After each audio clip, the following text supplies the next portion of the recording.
बिस्मिल्लाहिर्रहमानिर्रहीम। अस्सलाम वालेकुम स्टूडेंट्स। अच्छा जी, लास्ट चैप्टर नंबर 0 इंट्रोडक्शन के ऊपर बात चल रही थी और हमने कॉस के फंक्शंस पढ़े थे और उसके बाद एलिमेंट के लिहाज से और नेचर के लिहाज से हमने कॉस पढ़ी थी। ठीक है, इन तीनों की प्रैक्टिस में इनके लिए कहा था। प्रैक्टिस क्वेश्चन नंबर 1 आपको एज अ होमवर्क के तौर पे दिया था। तो क्वेश्चन नंबर 2 में देखें, motor vehicle licence fee for delivery vehicle. ठीक है, तो इसका क्या आंसर बनता है जी? सबसे पहले देखें फंक्शन के अतबार से कौन है, प्रोडक्ट है या नॉन प्रोडक्ट है जी? ये कौन है? नॉन प्रोडक्ट है। कैसे पता चला?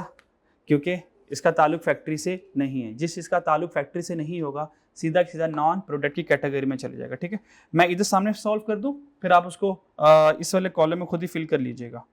कर लेंगे? ठीक है जी। अच्छा जी, तो सेकंड वाला है नॉन प्रोडक्ट। ठीक है, मैं नॉन प्रोडक्ट को एन पे लिख रहा हूँ। ठीक है अच्छा जी, तो ये हमारे पास हो गया नॉन प्रोडक्ट। ओके, अगर ये नॉन प्रोडक्ट है तो सीधी सी बात है, फिर ये इनडायरेक्ट कॉस्ट में जाएगा। इनडायरेक्ट कॉस्ट, ठीक है, कोई बात ही नहीं। ठीक है, point number 3, carriage on purchase of basic raw material जी। Carriage on purchase of basic raw material जी, प्रोडक्ट नॉन प्रोडक्ट, पहले ये तय करें। किसी को लगता है कि नॉन प्रोडक्ट है ये? भाई रॉ मटेरियल प्रोडक्ट को बनाने का मेन इंग्रेडिएंट होता है, उसके बगैर तो प्रोडक्ट वजूद में नहीं आती है। तो ये कौन है? प्रोडक्ट है। ठीक है, ये पी फॉर प्रोडक्ट लिख रहा हूँ। अच्छा, प्रोडक्ट में आप आगे कौन सी कैटेगरी है? मटेरियल है, लेबर है, एफओएच है। ठीक है, तो ये कौन है? मटेरियल है। और मटेरियल में भी कौन है? Direct material. अगर डायरेक्ट मटेरियल है तो ऑब्वियस बात है डायरेक्ट कॉस्ट में जाएगा। फोर्थ वाला, depreciation of factory plant and equipment. कहता है फैक्ट्री में प्लांट एंड इक्विपमेंट है, उसकी डेप्रिसिएशन चार्ज करें।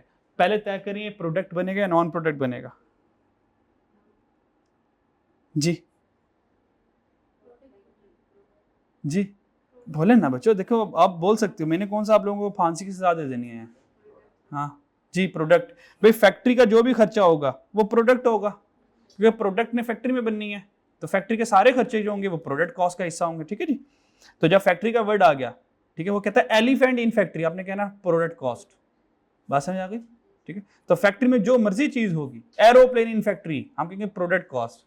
ठीक है जी, तो फैक्ट्री का जो खर्चा होगा वो प्रोडक्ट से रिलेटेड होगा। तो जो मर्जी कहानी सुनाता रहे, जब वर्ड फैक्ट्री का आ गया तो पक्की बात है फैक्ट्री में तो प्रोडक्शन ही होनी है। क्या ख्याल है? सही बच्चों, तो भाई डेप्रिसिएशन फैक्ट्री में प्रोडक्ट कॉस्ट। अब बताएं प्रोडक्ट कॉस्ट में से एलिमेंट किस लिहाज से सोचें?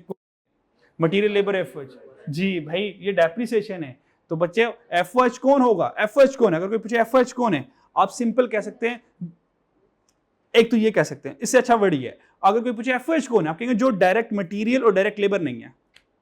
ठीक है, तो जो डायरेक्ट मटेरियल और डायरेक्ट लेबर नहीं, वो एफओएच है। तो डेप्रिसिएशन ना मटेरियल है ना इंसान है, तो फिर एफओएच है। फिर तो ये प्रोडक्शन में कौन आ गया? एफओएच आ गया, और एफओएच हमारे पास इनडायरेक्ट कॉस्ट होती है। 5 वाला, commission paid to sale representative,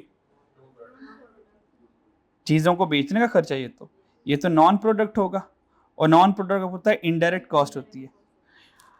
salary of secretary to the finance director, finance director के सेक्रेटरी की सैलरी। ओके, ये तो ऊपर वाला कॉपी पेस्ट ही हो गया फिर तो। Repair and maintenance of cake machine, cake machine की रिपेयर एंड मेंटेनेंस हो रही है जनाब, इसके बारे में क्या ख्याल है आपका जी? भाई ये केक मशीन है, इसका मतलब ये प्रोडक्शन मशीन है ना, तो इसका जो भी खर्चा होगा वो प्रोडक्शन कॉस्ट होगा। और प्रोडक्शन कॉस्ट में अब बताएं भाई एलिमेंट कौन सा खर्चा है? भाई रिपेयर एंड मेंटेनेंस एफओएच है, और अगर एफओएच है तो ये इनडायरेक्ट कॉस्ट है। ये आपको इतना हेल्प आउट करेगा, आगे हमने सारे ऐसे क्वेश्चंस करने होंगे जहां पे हमें देखना पड़ेगा this expense, this statement relates to material, labour, FOH. सही है, तो ये एक्टिविटी आपको हेल्प आउट करेगी। ट्रेड डिस्काउंट ये हमने कल कर ही लिया था, चलो अब कर ही रहे हैं, दोबारा कर लेते हैं। ट्रेड डिस्काउंट जनाब, और ये जाएगा इनडायरेक्ट कॉस्ट में।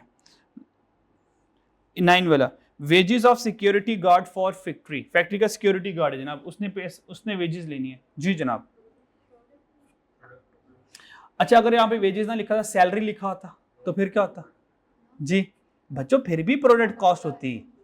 बच्चों देखो है सिक्योरिटी गार्ड किसका? फैक्ट्री का है, और फैक्ट्री में चीजें बननी है। तो मैंने अभी आपको एक कहानी सुनाई, एलिफेंट तक ले आया मैं फैक्ट्री में। देखो जरा, फैक्ट्री में जो मर्जी आ जाए, जो मर्जी खर्चा हो, वो फैक्ट्री ओवरहेड होगा। ठीक है जी। तो बच्चों कौन सा है? Product cost. और प्रोडक्ट कॉस्ट में कौन है? FOH। और FOH कौन होता है? इनडायरेक्ट कॉस्ट होती है। बच्चों समझ आ रही है मेरी बात? ओके। हॉलीडे पे ऑफ मशीन ऑपरेटिव, जी जनाब, well done. Machine operative factory में होगा, प्रोडक्शन कॉस्ट है। और प्रोडक्ट एलिमेंट में कौन है बच्चों? लेबर है। और लेबर कौन है? तो ये डायरेक्ट लेबर है। ठीक है, तो ये डायरेक्ट लेबर में डायरेक्ट लेबर है, तो दैट्स वाई ये कौन सी होगी हमारी? डायरेक्ट कॉस्ट होगी।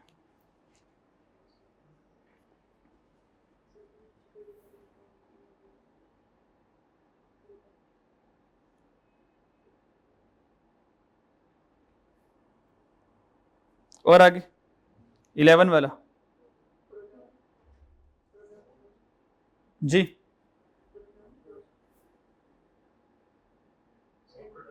किधर गया? अच्छा जी, salary of security guard in raw material warehouse. Salary of security guard in raw material warehouse, जी जनाब। वेयर हाउस मटीरियल है, रॉ मटेरियल है, तो फैक्ट्री में है, तो प्रोडक्ट हाउस। उसके बाद कौन सा खर्चा आएगा? लेबर है, पर लेबर कौन सी है?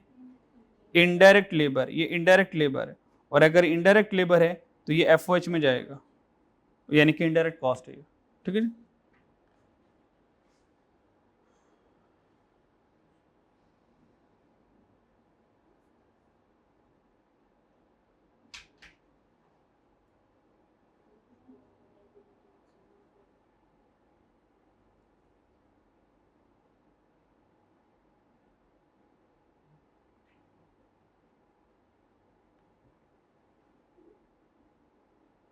अच्छा, ये वाला जरा दोबारा देखें जरा, इसके ऊपर हॉलीडे ऑफ पे ऑफ मशीन ऑपरेटिव, इसको जरा दोबारा देखें। मशीन ऑपरेटिव में हो सकता है डायरेक्ट लेबर हो सकता है ये डायरेक्ट लेबर हो, पर ये खर्चा डायरेक्ट नहीं हो सकता क्योंकि प्रोडक्ट बन ही नहीं रही। क्या ख्याल है? ये जो हॉलीडे पे, फॉर एग्जांपल एक लेबर है, वो डायरेक्ट मशीन में प्रोडक्शन करती है और प्रोडक्ट बनाती है। तो उसने कहा ठीक है, मेरी एनुअल लीव्स आ गई हैं और मैं 10 दिन के लिए छुट्टियों पे जा रहा हूँ। वो 10 दिनों के लिए छुट्टियों पे चला गया और हमने उनको पेड लीव दी है। क्या किए? पेड लीव दिए। तो ये जो पेड लीव हैं, इसका मतलब है कि ये हमारे पास मशीन ऑपरेटिव था, ये फैक्ट्री का खर्चा हुआ, फैक्ट्री का खर्चा हुआ, प्रोडक्ट कॉस्ट का हिस्सा बन गया, लेबर बन गया। अब ये जो लेबर है, बेशक डायरेक्ट लेबर है, लेकिन ये प्रोडक्ट बना नहीं रही, ये तो छुट्टियों में चला गया। और छुट्टी में जाके हमने क्या किया? इसको बच्चों क्या किया? इसको हमने क्या किया? लीव्स, पेड लीव्स कर दी। जो ये लीव्स ले रहा है, ये पेड लीव ले रहा है। अगर ये पेड लीव ले रहा है तो क्या ये वाला हॉलीडे पे क्या प्रोडक्ट की कॉस्ट का डायरेक्ट हिस्सा बन रहा है? वो डायरेक्ट प्रोडक्ट बना नहीं रहा ना। ठीक है, तो इसको हम ले जाएंगे इनडायरेक्ट कॉस्ट में। ठीक है, ये कौन सी चली जाएगी? इनडायरेक्ट कॉस्ट में चली जाएगी। इसको इनडायरेक्ट कॉस्ट में ले जाएंगे, ज्यादा अप्रोप्रिएट है। ठीक है जी, 11 वाला हो गया। बच्चों 12 वाले में देखें, फी टू एडवर्टाइजिंग एजेंसी। जी, एडवर्टाइजिंग एजेंसी जनाब, ठीक है जी, नॉन प्रोडक्ट कॉस्ट, और ये तो जाती ही इनडायरेक्ट कॉस्ट है। ठीक है, 13 वाला, rent of warehouse to store raw material. भाई स्टोर रॉ मटेरियल है, ठीक है, हमने रॉ मटेरियल को वेयर हाउस में रखा हुआ है और उस वेयर हाउस का हम रेंट पे करें। जी जनाब, कौन सा खर्चा होगा फिर ये? जी भाई, वेयर हाउस से रॉ मटेरियल है तो प्रोडक्ट कॉस्ट होगी, इसमें तो कोई दो राय नहीं है। तो ये हमारे पास बनेगा प्रोडक्ट कॉस्ट। और प्रोडक्ट कॉस्ट में बच्चों कौन बनेगा ये? अच्छा, ये है रेंट ऑफ वेयर हाउस, ये वेयर हाउस का रेंट है। तो इसका मतलब ये प्रोडक्ट कॉस्ट में FOH बनेगा, और FOH कौन था? इनडायरेक्ट कॉस्ट होती है। समझ आ रही? ओके। 14 वाला, royalty payable on production of cake. मान लिया हमने किसी ब्रांड का केक नेम यूज किया हुआ है और उसको हम रॉयल्टी पे कर रहे हैं, तो ये कौन सा खर्चा होगा? Product, non product? पहले ये डिसाइड करें। यस, ये प्रोडक्ट का, क्योंकि अगर रॉयल्टी कैंसिल होगी तो फिर मैं वो उस ब्रांड के नाम से केक नहीं बेच सकता। प्रोडक्ट कॉस्ट है। और नेचर में डायरेक्ट एक्सपेंस की कैटेगरी हमने रखी नहीं थी। नेचर में कौन है ये? डायरेक्ट एक्सपेंस, और डायरेक्ट एक्सपेंस आपको पता है डायरेक्ट कॉस्ट होती है। ठीक हो गया? 15 वाले पे आ जाए। Wages of storekeeper in a material store. जी, वेजेस ऑफ स्टोर कीपर को वेजेस दे रहे हैं, और वो स्टोर कीपर किसका? मटेरियल का। जी, प्रोडक्ट नॉन प्रोडक्ट? बच्चों मटेरियल कहाँ पर होगा? फैक्ट्री में होगा। हाँ, तो ये प्रोडक्ट कॉस्ट है। और एलिमेंट में कौन है? स्टोर कीपर इंसान है तो लेबर है, तो लेबर में कौन सी? इनडायरेक्ट लेबर, और अगर इनडायरेक्ट लेबर है तो FOH है, यानी कि इनडायरेक्ट कॉस्ट है। ठीक हो गया? प्रोडक्ट प्रमोशन ऑन 14 अगस्त, 14 अगस्त को हमने प्रोडक्ट की प्रमोशन लगाई, 10%, 14% ऑफ लगा दिया। जी, नॉन प्रोडक्ट कॉस्ट है, और non product cost indirect cost होता है। 17 वाला insurance of companies premises, company की प्रेमिसेस की इंश्योरेंस करवाई। और अगर यहाँ पे ये वर्ड लिखा होता इंश्योरेंस ऑफ फैक्ट्री प्रेमिसेस, फिर क्या होता? और प्रोडक्ट कॉस्ट में कौन होता?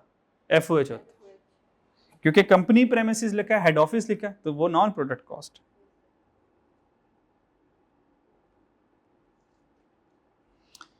Salary of supervisor working in the factory,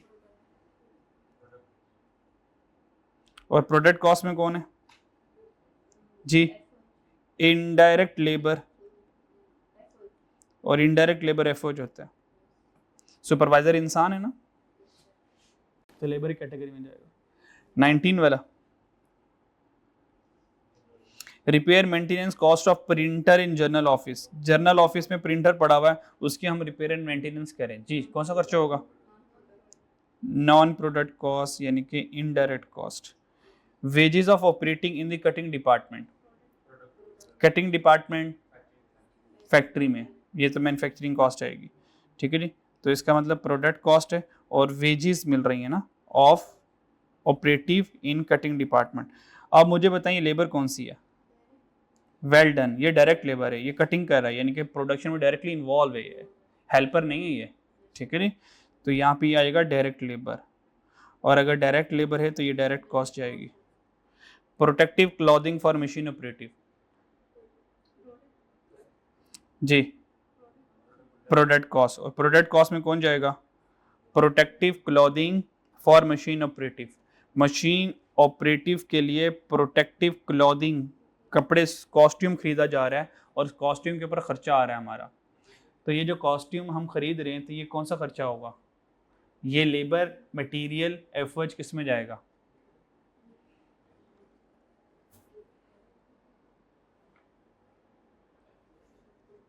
ji, protective clothing for machine operative, ये तो आपने जज कर लिया, ये हमारे पास बन गया प्रोडक्शन कॉस्ट बन गई।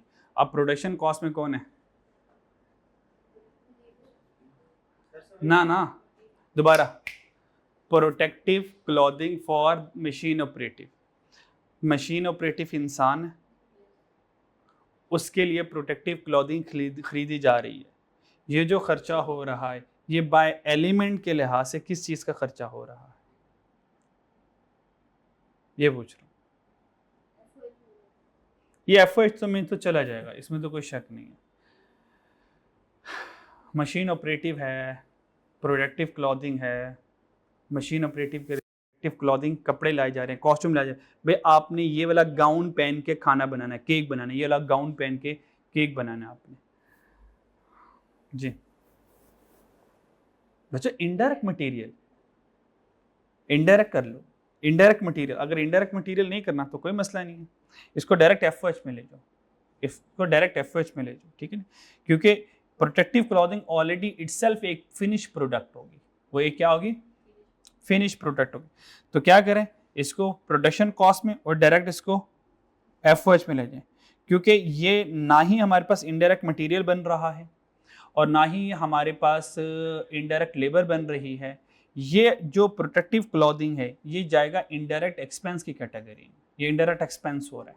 ठीक है नी, तो अगर इनडायरेक्ट एक्सपेंस है तो आपको पता है वो FOH में जाता है, तो इनडायरेक्ट एक्सपेंस लिखने की जरूरत ही नहीं होती हमें, तो हम क्या करते हैं, डायरेक्ट उसकी जगह FOH ही लिख देते हैं, क्योंकि FOH में सारे के सारे क्या आते हैं, इनडायरेक्ट एक्सपेंसेस ही आते हैं। ठीक है जी। इंटरेस्ट ऑन बैंक ओवरड्राफ्ट, जी फाइनेंस चार्जेस, ठीक है, well done. Non product cost, तो ये नॉन प्रोडक्ट कॉस्ट आ गया और ये इनडायरेक्ट कॉस्ट होती है। 23 hard drive for general office computer, general office computer में हार्ड ड्राइव के ऊपर खर्चा आया हमारा, indirect cost. Market research undertaken prior to a new launch, हम न्यू लॉन्च ऑब्वियसली यहाँ पे कौन किसकी लॉन्चिंग हो रही है, प्रोडक्ट की मान लो ना लॉन्चिंग हो रही है, न्यू केक बनाया हमने, तो मार्केट रिसर्च की, उसके ऊपर खर्चा आया, कौन सा cost, non product cost, indirect cost. 25 वाला maintenance contract for general office photocopy machine, भाई जनरल ऑफिस का खर्चा नॉन प्रोडक्ट होगा, ये तो बगैर सोचे समझे लिख देना। Wage of forklift driver who handle raw material, मान लो आप एक मेट्रो स्टोर में, बड़े स्टोर में हो, आपने देखा होगा बड़े स्टोर में वो ऊपर करके बड़े बड़े बॉक्सेस रखे होते हैं ऊपर ना रैक्स में। अब उतने बड़े बड़े बॉक्स ऊपर रखता कौन है, एक गाड़ी होती है, वो बॉक्स उठाती है और बॉक्स को ऊपर जाकर रख देती है, और उसको चलाने वाला एक ड्राइवर होता है, एक बंदा होता है, उसको कहते हैं फॉक लिफ्ट। वो जो गाड़ी होती है उसको कहते हैं फॉक लिफ्ट, वो चलाने वाले को कहते हैं फॉक लिफ्ट ड्राइवर। तो अब बताएं, हमारे पास बड़े बड़े रॉ मटेरियल हैं, उसके एक फॉक लिफ्ट ड्राइवर है, उसको तनख्वाह दे रहे हैं, तो बताएं कौन सा खर्चा होगा जी। ये रॉ मटेरियल को देख रहा है, तो रॉ मटेरियल के ऊपर जो भी खर्चा आने वाला है फैक्ट्री के अंदर खर्चा, ये प्रोडक्शन कॉस्ट का हिस्सा होगा। और इंसान कौन है, इनडायरेक्ट लेबर है, और इनडायरेक्ट लेबर FOH में जाएगा। ऑडिट फी, तो इनडायरेक्ट कॉस्ट आ गया। Cost of advertising product on television, भी टेलीविजन पे हमने एडवर्टाइज किया अपने प्रोडक्ट को, जी जनाब, non product. Chief accountant salary, road taxes for delivery vehicles, non product cost, indirect cost. यहां तक कोई मसला है तो मुझसे पूछ लो, जी जनाब, any problem, all is clear, ठीक है जी, आगे चलते हैं। नेक्स्ट हमारे पास जो टॉपिक आया वो कॉस्ट क्लासिफिकेशन बाय बिहेवियर आ गया। बच्चों कौन सा आ गया, cost classification by behaviour. Behaviour wise cost कितने तरह की होती है बच्चों, बिहेवियर वाइज कॉस्ट 3 तरह की होगी, एक फिक्स कॉस्ट होगी और एक वेरिएबल कॉस्ट होगी और एक सेमी वेरिएबल कॉस्ट होगी, 3 तरह की कॉस्ट होगी, ठीक है जी। और एक चौथी तरह की कॉस्ट हम यहाँ पर और पढ़ेंगे जो कि फिक्स कॉस्ट की एक एडिशनल टाइप होगी, ठीक है जी। फिक्स कॉस्ट कौन है आप जानते हैं, वेरिएबल कॉस्ट कौन है आप जानते हैं, semi variable cost total cost होती है, इन तीनों कॉस्ट को आप जानते हैं, ऐसे ही है। एक नई कॉस्ट आएगी वो आप नहीं जानते, उसके बारे में हम ज़रा डिटेल में बात कर लेंगे, ठीक है, करेंगे खैर इसके ऊपर भी इंशाल्लाह। सबसे पहले बात करते हैं फिक्स कॉस्ट क्या है, जी बता सकते हैं फिक्स कॉस्ट क्या है जी, जो नंबर ऑफ यूनिट प्रोड्यूस के ऊपर डिपेंडेंट नहीं होती, ठीक है। So fixed cost are those cost which doesn't change with the change in activity level, with the change in production level।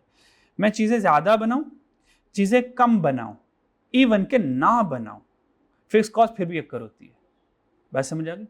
जैसा कि हमारा रेंट एक्सपेंस, हमने फैक्ट्री ली रेंट पे, तो हमने उसका जो रेंट दिया वो 50,000 दिया, बच्चों कितना दिया, 50,000 रेंट दिया, बच्चों कितना रेंट दिया, 50,000 दिया। हमने कोई यूनिट नहीं बनाया बच्चों, हमने कोई यूनिट नहीं बनाया। अच्छा, फैक्ट्री का मालिक आ गया 1 महीने बाद, उसने कहा भाई वो किराया, हमने कहा भाई किसी से किराया, अभी तो हमने कोई चीज़ें नहीं बनाई। उसने कहा ना बनाओ मेरी तरह से, 1 महीना फैक्ट्री तुम्हारी कस्टडी में रही है तो तुमने इसको इस्तेमाल किया, मुझे किराया दो। तो हमें बड़ा गुस्सा आया, हमने तो कुछ बनाया ही नहीं, किराया हमने 50,000 मुफ्त का दे दिया। हमें फिर गुस्सा आया, क्या आया हमें गुस्सा, हमने गुस्से में अगले महीने बच्चों किसमें, गुस्से में आके अगले महीने पूरे 10 यूनिट बना लिए। कितने बना लिए, पूरे 10 यूनिट बना लिए।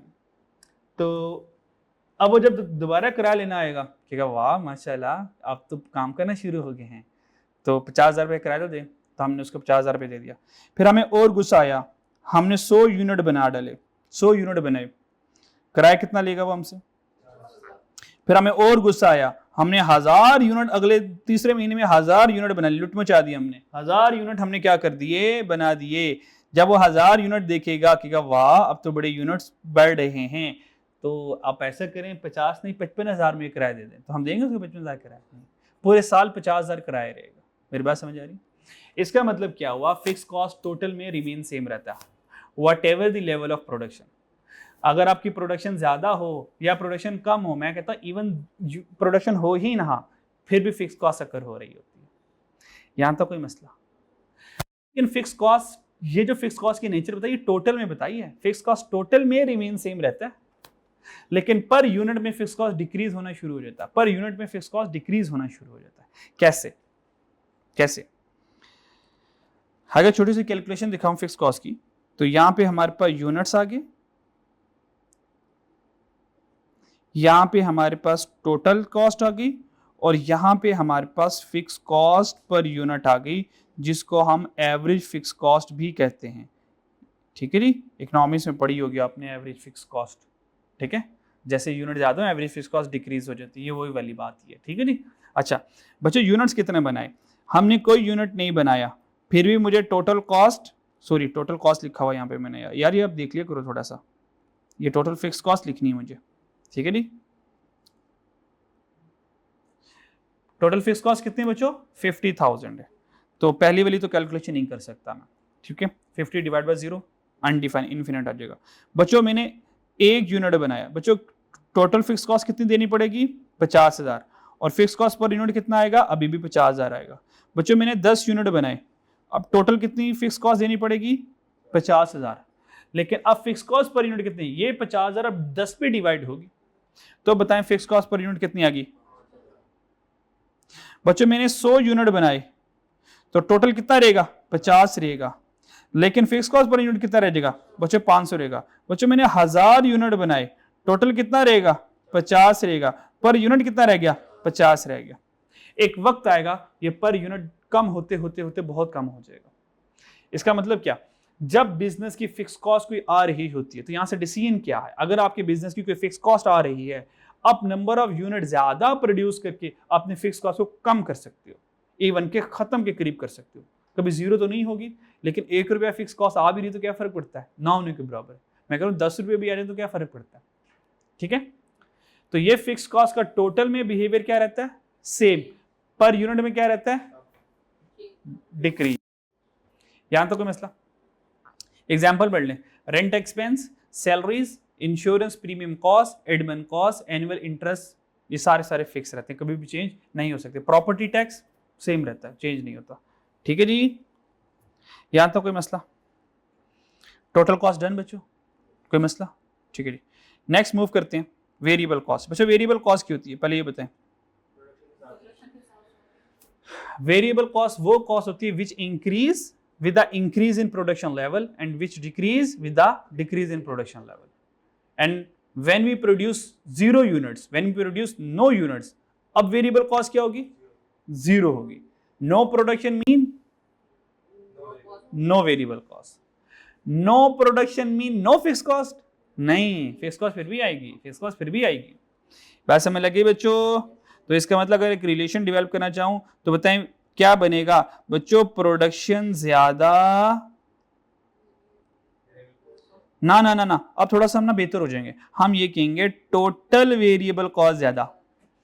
अगर आप वेरिएबल कॉस्ट कह रहे हैं तो बाय डिफॉल्ट आप टोटल ही कह रहे होते हैं, पर हम थोड़ा सा स्पेसिफाई हो जाएंगे, स्पेसिफिक हो जाएंगे, ताकि क्वेश्चन को रीड करते हुए और उसको सॉल्व करते हुए हमसे गलती ना हो। ठीक है जी, प्रोडक्शन ज्यादा, टोटल वेरिएबल कॉस्ट ज्यादा, प्रोडक्शन कम, टोटल वेरिएबल कॉस्ट कम। ये वाली बात मेरी समझ लगती है? जैसा कि यहाँ पे फॉर एग्जाम्पल हमने एक मार्कर बनाया बच्चों, क्या बनाया? एक मार्कर बनाया। ये मार्कर हमने 50 रुपए का बनाया बच्चों। कितने का बनाया? 50 रुपए का बनाया। बात समझ लगती है बच्चों? जीरो मार्कर जब बनाऊंगा, जीरो मार्कर बनाऊंगा तो बच्चों जीरो कॉस्ट आएगी। ठीक है बच्चों, एक मार्कर बनाया, 1 मार्कर बनाया, वो 1 मार्कर कितने का बना बच्चों? 50 का बना। अब 2 बनाऊंगा, कितने बनाऊंगा? जब 2 बनाऊंगा तो एक कितने का बना? 50 का। तो दो कितने के बने होंगे? 100 के। सो 2 के लिए बच्चों क्या हो जाएगा? 100। बच्चों 3 मार्कर जब बनाऊंगा, 3 मार्कर के लिए क्या हो जाएगा? 150। तो कह सकता हूं जैसे जैसे यूनिट बढ़ते जा रहे हैं टोटल वेरिएबल कॉस्ट बढ़ती जा रही है। So that's why total variable cost का जो कर्व होता है ये अपवर्ड डायरेक्शन में होता है, पॉजिटिवली स्लोप्ड होता है। That is the total variable cost. ये क्लियर हो गया? ओके मुझे ये बताएं बच्चों, ये एक मार्कर कितने का बनाया था? अच्छा अगर मैं थोड़ा सा यहीं पे लिखूं, ये 1 लिखा है, ये एक मार्कर है, ये 2 है, 3 है। अगर थोड़ा इसका नाम चेंज करूं, 1 वाले को जरा फर्स्ट कह दूं, फर्स्ट मार्कर कितने का बना बच्चों? पहला मार्कर कितने का बना? 50 का। बच्चों सेकंड मार्कर में दूसरा मार्कर कितने का बना? भाई 50 और 100 कितना का बना? 50। बच्चों थर्ड मार्कर तीसरा कितने का बना? इसका मतलब यह है वेरिएबल कॉस्ट पर यूनिट में हमेशा कांस्टेंट रहता है। ऐसा हो सकता है कि पहला वाला मार्कर 50 का बना हो, दूसरा वाला सेम मार्कर बनाया ये 55 का बन गया हो, तीसरा मार्कर 52 का बन गया हो। पॉसिबल है? पॉसिबिलिटी? भाई नहीं। इसके वो जितना मटेरियल लगा, जितना फोम लगा, जितनी इंक लगी, सारा कुछ सेम इस पे लगना है। तो कैसे इन दोनों की कॉस्ट डिफरेंशिएट हो सकती है? मेरी बात समझ आई? तो वेरिएबल कॉस्ट पर यूनिट में चेंज नहीं होता। ये बात समझ लगती है मेरी बात? ओके तो फिर हमने एक और लाइन लिखी, प्रोडक्शन तुम ज्यादा हो या कम हो, वेरिएबल कॉस्ट पर यूनिट में सेम रहता है। ये चेंज नहीं हो सकता, पॉसिबल नहीं।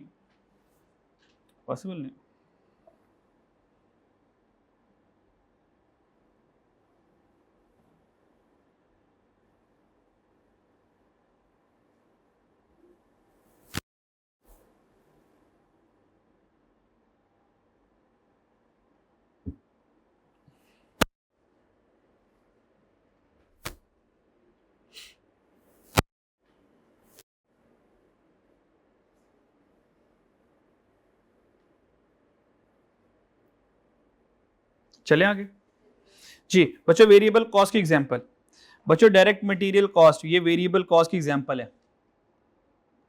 अच्छा यहां पे एक बात लिख लूं, अगर प्रोडक्शन 0 है तो वेरिएबल कॉस्ट कितनी होगी? 0। डन बच्चों।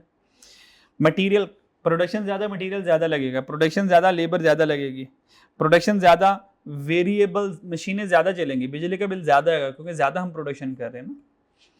और जब हम ज्यादा, ये बात याद रखिएगा, एक सवाल आएगा टारगेट कॉस्टिंग में जाके, वहां पे उन्होंने क्या किया हुआ है, वेरिएबल सेल इंक्रीज होनी है, पर सवाल में कहीं नहीं लिखा सेल इंक्रीज होनी है। उन्होंने ये कहा कि 10% increase in production volume 10% increase हो गया। अगर प्रोडक्शन वॉल्यूम 10% इंक्रीज हुआ है, इसका मतलब 10% से उसकी वेरिएबल कॉस्ट भी बढ़ गई होगी। और जब प्रोडक्शन ज़्यादा हुई है तो ऑब्वियस बात है चीज़ें भी ज़्यादा सेल होंगी।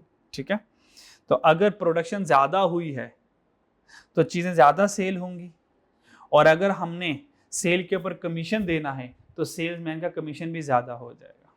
इसका मतलब जो सेल्समैन का कमीशन है ये भी कौन सी कॉस्ट होगी? वेरिएबल कॉस्ट होगी। चीज़ें कम बनेंगी, कम सेल होंगी, कम कमीशन बनेगा। चीज़ें ज़्यादा बनेंगी, ज़्यादा सेल होंगी, ज़्यादा कमीशन बनेगा। बात समझ लगती है बच्चों?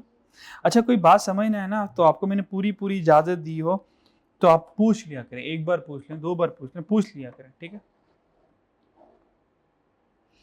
अच्छा जी next, any cost change with volume.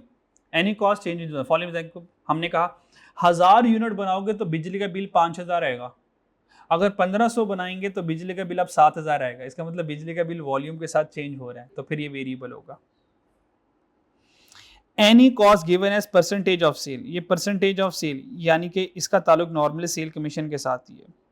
Any cost given as percentage of sale, हर वो खर्चा जो सेल के साथ जुड़ा होगा, और सेल प्रोडक्शन के साथ जुड़ी होती है, क्योंकि प्रोडक्शन ज्यादा होगी तो सेल ज्यादा होगी। अगर सेल ज्यादा हो रही है तो सेल की बेसिस के ऊपर जो कोई खर्चा आ रहा है वो भी ज्यादा हो जाएगा। जैसे फॉर एग्जांपल सेल कमीशन है हमारे पास, ठीक है जी। जैसा कि हम पर यूनिट एडवर्टाइज अगर कर रहे हैं, हालांकि एडवर्टाइजिंग टोटल लमसम ही होती है, पर यूनिट नहीं होती, लेकिन एग्जामिनर कह रहा है कि सेल के साथ जुड़ी हुई कोई खर्चा, तो फिर वो कौन सा खर्चा होगा, वो हमारे लिए वेरिएबल बन जाएगा। तो हर वो एक्सपेंडिचर जो परसेंटेज ऑफ सेल से कैलकुलेट होगा तो वो भी हमारे लिए कौन बन जाएगा, वेरिएबल, क्योंकि सेल फिक्स नहीं रहती। प्रोडक्शन ज्यादा करूंगा तो सेल ज्यादा होने वाली है मेरी। लास्ट वाला खर्चा, machine overhauling, machine part replace at every 10,000 hours, हर 10 के बाद 10,000 घंटे बाद, जब भी मशीन के 10,000 घंटे पूरे हो जाएंगे, जब भी मशीन के 10,000 घंटे पूरे हो जाएंगे तो मैं क्या करूंगा, मशीन का वो पार्ट रिप्लेस कर दूंगा, मशीन का वो पार्ट रिप्लेस कर दूंगा। ये भी मेरे लिए वेरिएबल कॉस्ट है। कैसे कैसे हालांकि 10,000 घंटे बाद, मान लो जब भी 10,000 घंटे पूरे होंगे 20,000 का एक पुर्जा चेंज होगा, तो ये फिक्स नहीं लग रहा 20,000 का, भाई 20,000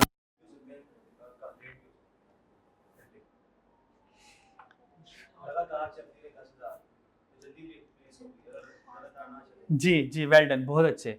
10,000, अभी तो खैर आप लोगों ने पिक कर लिया, ये सवाल में आता तो फिर शायद थोड़ा सा कंफ्यूज होते, लेकिन बड़ी ज़बरदस्त बात है, माशाल्लाह पिक कर लिया आप लोगों ने। ये जो खर्चा है ये बज़ाहिर एक फर्स्ट लुक में जब हम इसको पढ़ते हैं और देखते हैं हमें फिक्स कॉस्ट लगता है। अच्छा यार वो 10,000 घंटे गुजरेंगे तो 20,000 के तो खर्चा आना है, तो फिर 10,000 घंटे गुजरेंगे तो फिर 20,000 का एक और खर्चा आ जाएगा, तो बज़ाहिर ये फिक्स कॉस्ट लगता है। और इससे भी बढ़कर ये स्टेप फिक्स कॉस्ट लगता है। अभी मैं इसको एक्सप्लेन नहीं करूंगा, मुझे स्टेप फिक्स कॉस्ट पढ़ाने दें, फिर दोबारा इसके ऊपर आएंगे, फिर दोबारा आपसे पूछूंगा अब कंफर्म है कि वेरिएबल है या कुछ और हो गया, ठीक है, फिर मैं इसके रीजन बताऊंगा। वैसे आप लोग पहुंच तो गए माशाल्लाह, अच्छी बात है। थर्ड वन पर है, सेमी वेरिएबल कॉस्ट को टोटल कॉस्ट कहते हैं। सेमी वेरिएबल कॉस्ट को क्या कहते हैं, टोटल कॉस्ट कहते हैं। लेकिन मैनेजमेंट अकाउंटिंग में एग्जामिनर टोटल कॉस्ट का वर्ड बहुत कम यूज करता है, वो word semi variable cost use करेगा। सेमी वेरिएबल कॉस्ट का मतलब क्या है, आधी वेरिएबल होगी आधी फिक्स होगी, या आधी फिक्स है आधी वेरिएबल है, ठीक है, हाफ हाफ होने वाली है। अगर कुछ पोर्शन फिक्स का है कुछ पोर्शन वेरिएबल का है तो हम इस तरह की कॉस्ट को क्या कहते हैं, सेमी वेरिएबल कॉस्ट। और हमें पता है सेमी वेरिएबल कॉस्ट ही टोटल कॉस्ट होती है, उसमें fix cost plus variable cost होती है, ठीक है। टोटल कॉस्ट क्यों नहीं कहते, इसकी रीजन भी है, सारी total cost semi variable cost नहीं होती है। कुछ टोटल कॉस्ट ऐसी होती है जिसके पास फिक्स कॉस्ट नहीं आ रही है, उसके पास सिर्फ वेरिएबल कॉस्ट होती है। और कुछ टोटल कॉस्ट ऐसी होती है जिनके पास वेरिएबल कॉस्ट नहीं होती, उनके पास सिर्फ फिक्स कॉस्ट होती है। तो that's why for the safer side हम वर्ड ये यूज करते हैं सेमी वेरिएबल कॉस्ट, कि कुछ पोर्शन फिक्स होगा लाजमी और कुछ पोर्शन वेरिएबल होगा लाजमी। सारी की सारी total cost semi variable cost नहीं होती है। ये पहुंचो मैं एग्जांपल से समझाऊं। मान लो एक बिजनेस है, उसकी फिक्स कॉस्ट ही नहीं है, फिक्स कॉस्ट जीरो है, तो सिर्फ वेरिएबल कॉस्ट नजर आएगी, तो वेरिएबल कॉस्ट ही टोटल कॉस्ट है, तो ये तो सेमी वेरिएबल कॉस्ट क्या हुई। अच्छा, एक बिजनेस ऐसा है उससे प्रोडक्शन की नहीं है, 50,000 रुपये का रेंट दे दिया, तो फिक्स कॉस्ट उसकी टोटल कॉस्ट हो गई, तो ये भी सेमी वेरिएबल कॉस्ट नहीं है। सो दैट्स है, ये बातें बड़ी कम लोगों को पता होती हैं, ये बच्चों को नॉर्मली नहीं पता होती हैं। वो यही है कि semi variable cost total cost होती है, हालांकि total cost semi variable cost नहीं समटाइम बनती। उनको ये वाली बात समझ लगती है, ये सोचा ही नहीं होता कभी, या सोचा होता है तो पहुंचे नहीं होते वहां तक। तो सेमी वेरिएबल कॉस्ट का वर्ड हम यूज करेंगे। अब जब सेमी वेरिएबल कॉस्ट का वर्ड यूज कर लिया, अब ये और ये दोनों गेम से आउट हो गए हैं। जब मैंने सेमी वेरिएबल कॉस्ट का वर्ड यूज कर लिया, तो ये वाले बुजुर्ग और ये वाले बुजुर्ग दोनों गेम से आउट हो गए हैं, इसका मतलब मैं इसकी बात कर रहा हूँ कि कुछ फिक्स होगी कुछ वेरिएबल होगी। डन हो गया? चलो जी एग्जाम्पल कर लें थोड़ी सी। एक डायग्राम की ज़रूरत करनी है, डायग्राम आपको पता ही है, आपने इकोनॉमिक्स में पढ़ी हुई है पहले माशाल्लाह। यहाँ से यहाँ तक का पोर्शन आपको पता फिक्स होता है, ये वाला पोर्शन क्या होगा, फिक्स होगा, ये फिक्स कॉस्ट है टोटल वाला। और फिर यहाँ से वेरिएबल कॉस्ट का हिस्सा, वेरिएबल कॉस्ट का इलाका शुरू हो जाता है, तो ये फिक्स कॉस्ट यहाँ से प्लस वेरिएबल कॉस्ट, ये बन जाता है total cost, that is the semi variable cost, semi variable cost. ठीक होगा जी? अच्छा जी, तो सेमी वेरिएबल कॉस्ट का प्रोडक्शन से ताल्लुक क्या होगा जी बच्चों?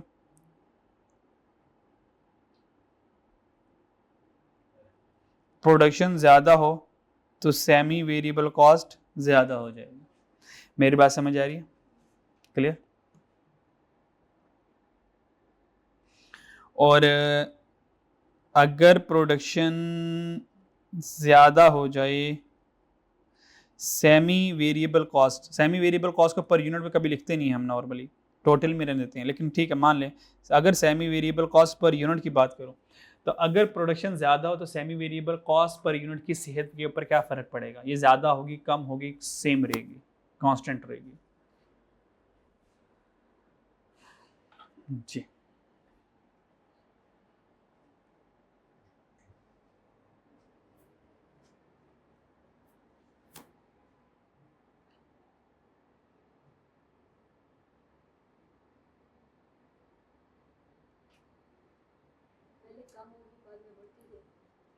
पहले कम होगी बाद में बढ़ती जाएगी।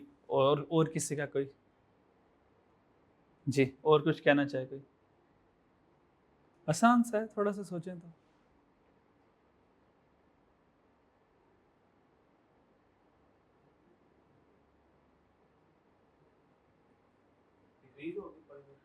डिक्रीज होगी, ठीक है, और कोई?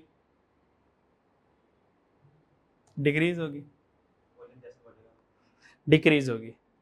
Semi variable cost per unit में ये उसी तरह मूव करती है जैसे फिक्स कॉस्ट पर यूनिट में।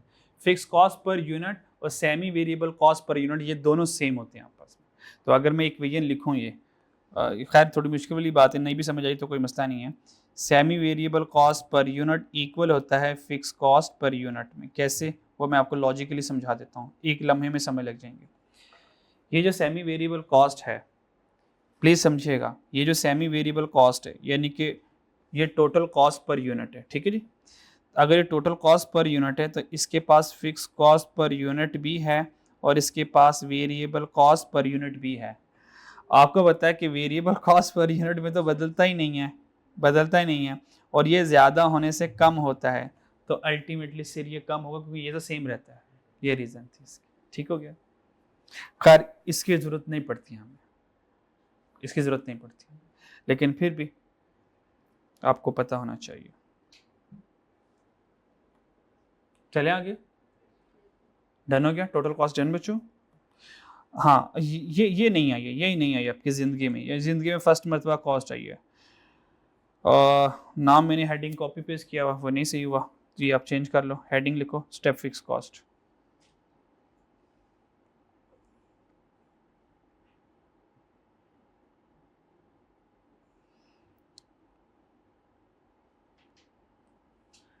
हेडिंग क्या है बच्चों? Step fix cost.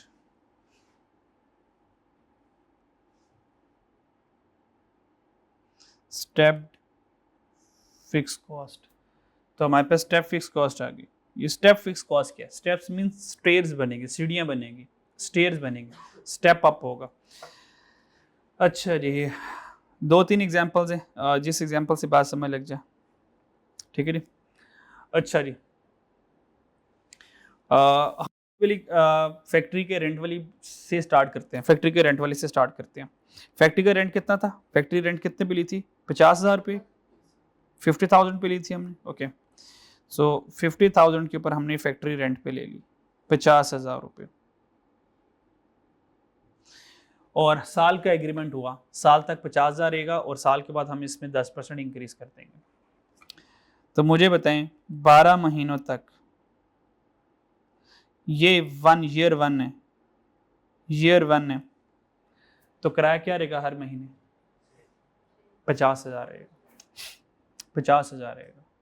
बात समझ आ रही है? ओके।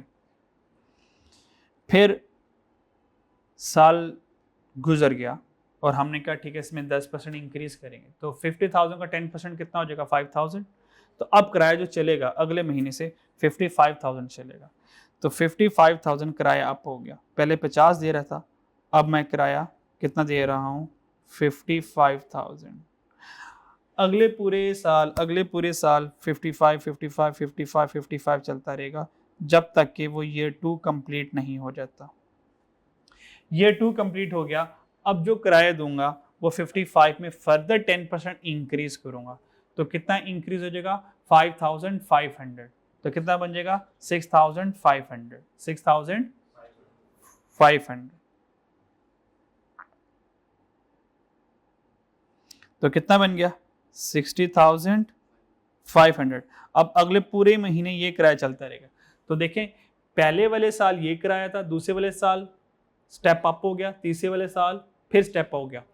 मुझे ये बताएं ये फिक्स कॉस्ट है। अच्छा यहाँ पे आप ये बात एक कर सकते हैं मेरे साथ, सर ये देखें साल तो गुजर गया ना, अगर हम कैलकुलेशन ही साल तक कर रहे हैं तो फिर तो ये फिक्स कॉस्ट ही रहेगी, फिर स्टेप फिक्स कॉस्ट तो नहीं बनेगी ना। नहीं समझ दोबारा। अगर मैं इनकम स्टेटमेंट बना रहा हूं और मैंने एक साल की इनकम स्टेटमेंट बनानी है, तो अब बताएं आप ये 50,000 क्या है? ये स्टेप फिक्स कॉस्ट या फिक्स कॉस्ट है? ये फिक्स कॉस्ट है। अब ये फिक्स कॉस्ट है। अच्छा ईयर 1 से लेके ईयर 2 तक जा रहा हूं, तो बताएं अब 55,000 कौन है? अभी भी फिक्स कॉस्ट है ये। अगर मैं पर ईयर के लिहाज से देखूं तो 55 फिक्स है, ईयर 2 के लिए 55,000 फिक्स है, ईयर 3 के लिए 60,500 फिक्स है। लेकिन अगर मैं 3 सालों के लिए कैलकुलेशन को देखूं, क्या 3 सालों में क्या फिक्स कॉस्ट रिमेन सेम है? पहले साल 50 थी, दूसरे साल उससे स्टेप अप लिया 55 होगी, फिर तीसरे साल स्टेप अप लिया 60,500 होगी। अगर मैं 3 इयर्स के टाइम फ्रेम में देखूं तो ये जो तीनों कॉस्ट हैं ये फिक्स कॉस्ट नहीं है। अगर ये फिक्स कॉस्ट होती तो तीनों सालों में रिमेन सेम रहती। मेरी बात समझ आ रही है? तो आपके सर ये तो 3 सालों की बात होगी ना, 3 सालों की अगर हमने इनकम स्टेटमेंट ना बनानी हो और हमने 1 साल की इनकम स्टेटमेंट बनानी हो, कोई ऐसे एग्जांपल दें जो 1 साल के अंदर स्टेप फिक्स कॉस्ट नजर आ रही है। ठीक है, एग्जांपल नंबर 2 देते हैं अब। एग्जांपल नंबर 2,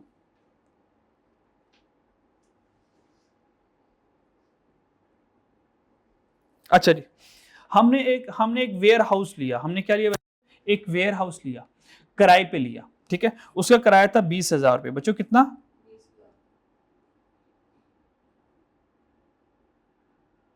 20,000 उसका किराया। और जो हॉल है, ठीक है, हम मान लें कि एसी बनाते हैं, तो उस हॉल में 1000 एसी में रख सकता हूं। कितने रख सकता हूं? 1000। ये मैक्सिमम कैपेसिटी है। बच्चों कितनी है? मैक्सिमम कैपेसिटी है। ठीक है जी, ये ईयर 1 आ गया। अच्छा अभी ईयर 1 नहीं आया, बच्चों जनवरी को हमने लिया किराए पे, तो जनवरी को हमने किराए पे लिया 20,000 पे, तो अभी तक कोई एसी नहीं बना था ना। मार्च तक मैं 300 एसी बना चुका था। बच्चों मार्च तक कितने एसी बना चुका था? बच्चों 300 एसी बना चुका था। तो हर महीने 20,000 किराया जा रहा होगा, हर महीने 20,000 किराया जा रहा होगा। मेरी बात समझ आ रही है?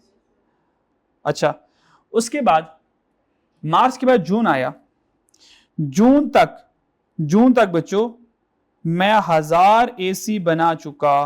बच्चों मैं कितने एसी बना चुका? 1000 एसी। इसका मतलब 1000 एसी इस गोडाउन में आ गए। मेरी बात समझ आ गई?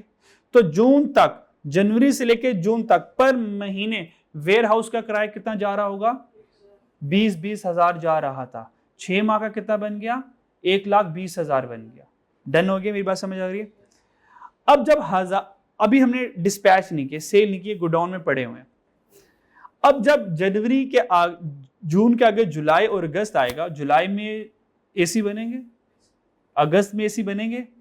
अब वो एसी रखने की जगह नहीं है। अब क्या मैं अब एक नया वेयर हाउस लूंगा। अभी साल वही चल रहा है, अभी तो मैं जुलाई तक पहुंचा, अगस्त तक पहुंचा, तो मैंने एक और वेयर हाउस ले लिया। जब मैंने एक और वेयर हाउस ले लिया उसने कहा भाई मेरा साथ वाला वेयर हाउस भी खाली है, ये भी आप ले सकते हैं, इसका भी किराया 20,000 रुपये हो और इसकी भी कैपेसिटी जो है वो 1000 एसी रख सकते हैं। हमने कहा ठीक है यार वो भी दे दो। तो हमने क्या किया, ये हम कहाँ तक पहुंच गए थे बच्चों, जून तक पहुंच गए थे, फिर जुलाई, फिर अगस्त से लेके मान ले अक्टूबर तक।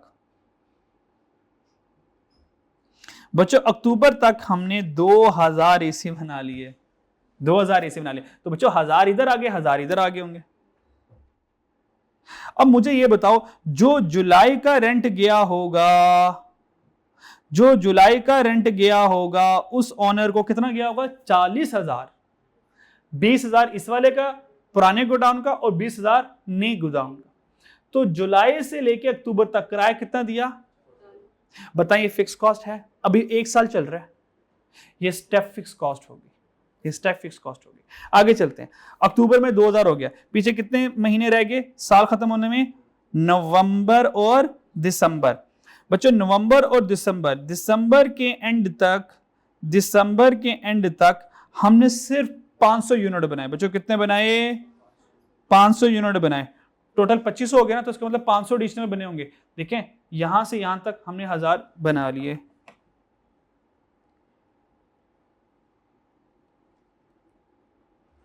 जीरो से लेकर 1000 तक 1000 बनाए, जीरो से लेकर 2000 तक 1000 बनाए, 2000 से 2500 हमने सिर्फ 500 बनाए। ये जो 500 यूनिट बनाऊंगा, एसी बनाऊंगा, इनको भी तो कोई रखना होगा। अब इसके लिए एक तीसरा वेयर हाउस लूंगा, वो भी 20,000 का आया। तो नवंबर और दिसंबर, जब नवंबर और दिसंबर का रेंट जाएगा तो बच्चों कितना रेंट जाएगा, 20,000 और स्टेप अप हो जाएगा, अब 60,000 जाएगा। यानी कि नवंबर और दिसंबर में 60 जाएगा। अब मुझे बताएं, यहां पे मेरा पूरा साल जनवरी से लेके दिसंबर, ये जन से लेके ये दिसंबर खत्म हो गया, पूरा साल खत्म हो गया, 25 दिसंबर भी मेरा 25 है। तो मुझे ये बताएं क्या ये फिक्स कॉस्ट है? अगर फिक्स कॉस्ट होती थ्रू आउट द ईयर 20,000 रहता। अच्छा थोड़ा सा इसको गौर से देखें, आपको वेरिएबल कॉस्ट की तरह लगेगा। अब देखें सर, देखें सर, देखें मैं आपको, आपके साथ देखें मैं आपको बताता हूँ वेरिएबल कॉस्ट है। देखिए सर 1000, 2000, 2500 यूनिट ज्यादा, सर देखें कॉस्ट ज्यादा, सर ये तो टोटल वेरिएबल कॉस्ट लग रही है। लग रही है, लग रही है, लग रही है। क्या ये वाकई में टोटल वेरिएबल कॉस्ट है? क्या वाकई में टोटल वेरिएबल कॉस्ट है? नहीं, ये टोटल वेरिएबल कॉस्ट नहीं है। जल्दी से बता दूं, अगर टोटल वेरिएबल कॉस्ट होगी तो टोटल वेरिएबल कॉस्ट की डेफिनेशन क्या है, एक यूनिट भी बनाओगे तो वेरिएबल कॉस्ट बढ़ जाएगी, है ना। एक यूनिट की वेरिएबल कॉस्ट, एक दो बनाओगे तो वेरिएबल कॉस्ट बढ़ेगी। 1 एडिशनल यूनिट बनाने से वेरिएबल कॉस्ट बढ़ती है। मुझे ये बताएं, इस जनवरी से लेकर जून तक 6 माह गुजर गए, मुझे बताएं मैंने यहां पे 200 एसी बनाए, किराया कितना दूंगा? ओके मैंने यहां पे 600 एसी बनाए, किराया कितना दूंगा? देखो 400 एसी ज्यादा बना लिया, ये तो 20,000 इंक्रीज ही नहीं हुआ। तो ये तो वेरिएबल कॉस्ट नहीं है। अगर वेरिएबल कॉस्ट होता तो एक यूनिट इंक्रीज होने से 20,000 इंक्रीज अगर हो जाता तो ये वेरिएबल कॉस्ट होता। क्या मैं समझा पाया? क्या बात समझ आई आप लोगों तक? तो फिर बच्चों यहां से यहां तक ये फिक्स है, लेकिन एक साल के अंदर स्टेप फिक्स कॉस्ट अप होगी। So this is called step fix cost, जो सीढ़ियों की तरह चल रही होती है, स्टेप फिक्स कॉस्ट। और ये स्टेप फिक्स कॉस्ट कब होती है? Crossing the relevant range. जैसे कि मैंने कहा 1000 की रेंज क्रॉस करूंगा तो नया फिक्स कॉस्ट ऐड हो जाएगी, फिर 1000 की रेंज क्रॉस करूंगा एक नई फिक्स कॉस्ट ऐड हो जाएगी, या इन्फ्लेशन आ जाए, इन्फ्लेशन आ जाए। मान लें हमने कहा इन्फ्लेशन बढ़ेगी तो किराया बढ़ जाएगा, तो बच्चों जून तक जो है किराया 50 आता है, जून के बाद इन्फ्लेशन बढ़ी, जून के बाद जुलाई से किराया बढ़ गया, तो ये स्टेप फिक्स कॉस्ट होगी। आगे दिसंबर तक नया किराया चलेगा इन्फ्लेटेड। बात समझ? That is step fix cost. Done. अब प्रैक्टिस 2 होमवर्क ले लें, बस क्लास खत्म। प्रैक्टिस 2 आप लोग ये फिल करके लेकर आएंगे, ठीक है। एग्जाम्पल नंबर 1 सॉल्व करेंगे। Example number 1, practice question number 3, practice question number 3 करेंगे। प्रैक्टिस क्वेश्चन नंबर 3 में क्या करना है बच्चों, दलील देख लो। आइडेंटिफाई करना है इनमें से कौन वेरिएबल है, कौन फिक्स है, कौन स्टेप फिक्स है और कौन सेमी वेरिएबल है। हो जाएगा, आपने सिर्फ आइडेंटिफाई करना है। और लास्ट वाला practice question number 4, practice question number 4 में आप लोगों ने क्या करना है, following expenses relate to Harry want shop. आपने क्या करना है, इसमें से लास्ट रिक्वायरमेंट पढ़ाता हूं, आपने टोटल वेरिएबल कॉस्ट कैलकुलेट करनी बच्चों, और फिक्स कॉस्ट कैलकुलेट करनी पूरे साल की फॉर द ईयर। तो वो खर्चा जो पर मंथ होगा वो मल्टीप्लाई बाय 12 होगा, क्योंकि मुझे कैलकुलेशन किसके लिए करनी है, पूरे साल के लिए करनी है। क्या ये काम हो सकता है? ये कर लेगा। कल इंशाल्लाह मैथमेटिकल कैलकुलेशंस करेंगे और हो सकता है कि शायद कल हमारा चैप्टर 0 कंप्लीट हो जाए। So day after tomorrow we will move to the chapter number 1। अल्लाह हाफिज।